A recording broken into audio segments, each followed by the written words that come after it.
I got these metal shelf brackets to help me with this project.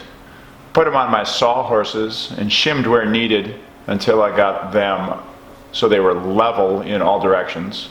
And I put these boards on here as kind of winding sticks so that I knew that the brackets were all in the same plane.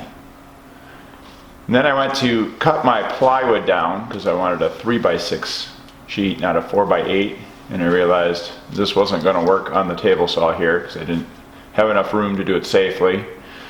So I marked out and put a straight edge on so I could do it with a circular saw. I got this aluminum straight edge, probably 10 years ago, and it worked quite well.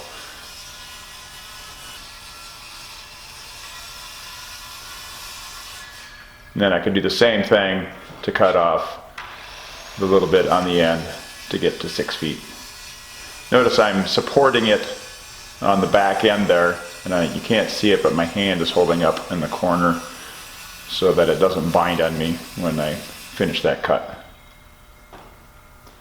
Then I can place one of the pieces of plywood on here and then cut my 1x's down to 2.5 inches wide.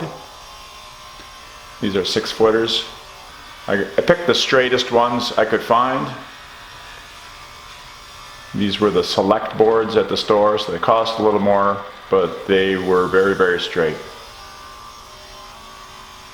So I cut them all down to the correct width, and then I had to cut the ones that were going to be running sideways down to a little less than 3 feet.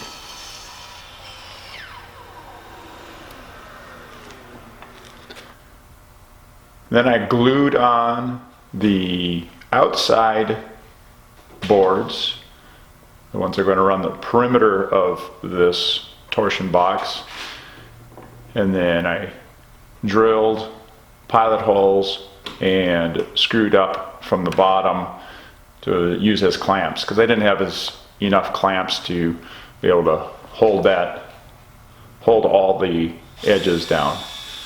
Plus this was quicker by putting in the screws.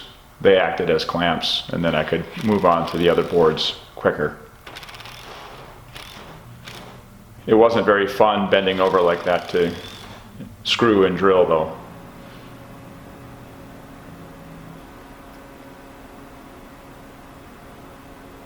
A torsion box acts sort of like an I-beam where you don't have a lot of weight, but the middle structures support the kind of the top and the bottom, which I'll refer to as the skin on here. And that's kind of the beauty of this design. So I can have a very light table here that I'll be able to remove whenever I need to. The inside pieces I needed to notch out, so I notched them out halfway, about a third of the way over. I marked them, but it wasn't crucial that they were exactly 1/3 of the way over. They needed to be close, and since I had them clamped together, they were all going to be in the same relative space. And then I did the same thing on the 2 longer pieces.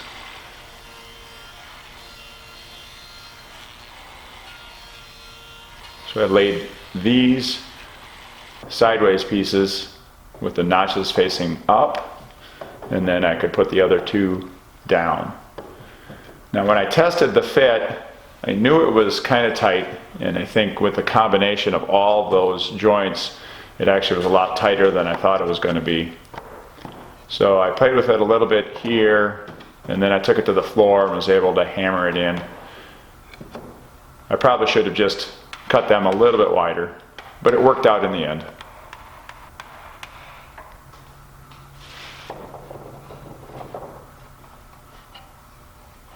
So some final adjustments here before I glue it and screw this in.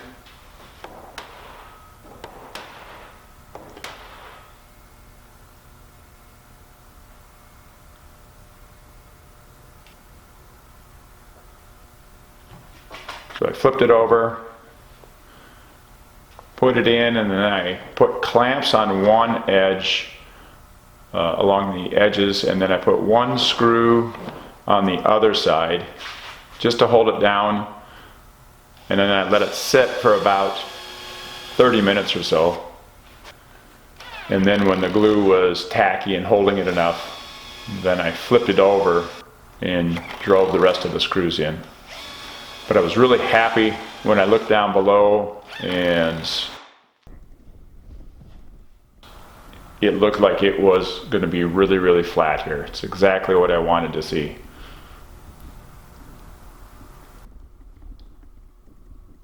So here I am flipping it over so I could drive in the rest of those screws.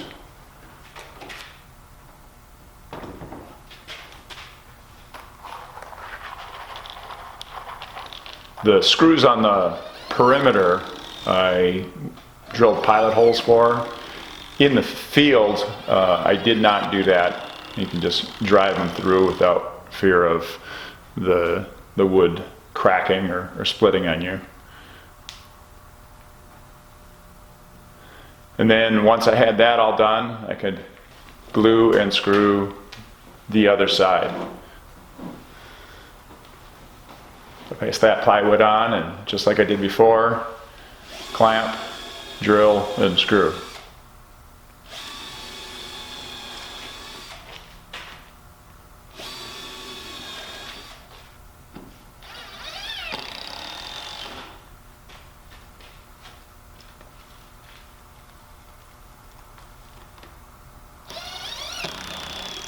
And then I checked it with my straight edge, and it looked really, really good.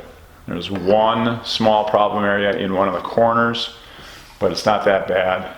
The rest of it is pretty straight. Then I put these two boards on the bottom side here. These are just to help get it into the sawhorses. As you'll see here, they'll fit in those spaces that I have in my sawhorses. Actually, how I'll probably use them is just have them on one side of the sawhorse and then just have a clamp that'll clamp it in place. I think that'll actually be easier, but this works too. Then I had to take off some height on the sawhorses. I knew when I built them they were going to be a little tall, but I wanted to wait until I had this table built before I cut them down. So once I knew how far I needed to cut them, I marked them with that little homemade jig of sorts, and then cut with my hand saw.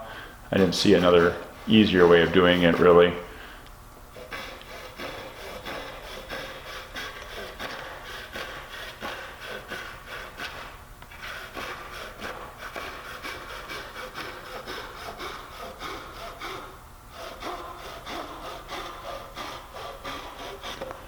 Then it was pretty much done. So I tested it out here as one of the ways I'll use this as a table saw extension. So it's about somewhere between 1/8 and 1/4 inch lower than the table saw. So as I push things across, then it can help support those boards. So I just sanded it here, just with 80 grit. I just was looking to get any slivers and loose bits out of there, and I chamfered the edges with sandpaper. And then I applied just a finish of my homemade wipe-on poly. I only did this just so it'd be easier to wipe up glue if I ever get any glue spilled on there.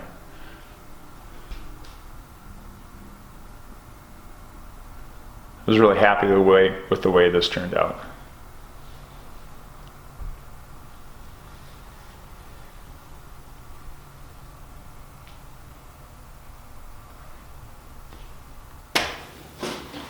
There you have it. There's my torsion box assembly table. I wanted to make it so that it was portable. We use our garage to store our cars in, so I can't have one of these up permanently. But this is a nice solution for me. It's pretty flat. I wouldn't call it dead flat. It does kind of go down maybe an eighth of an inch or so, maybe 3/16 on this end.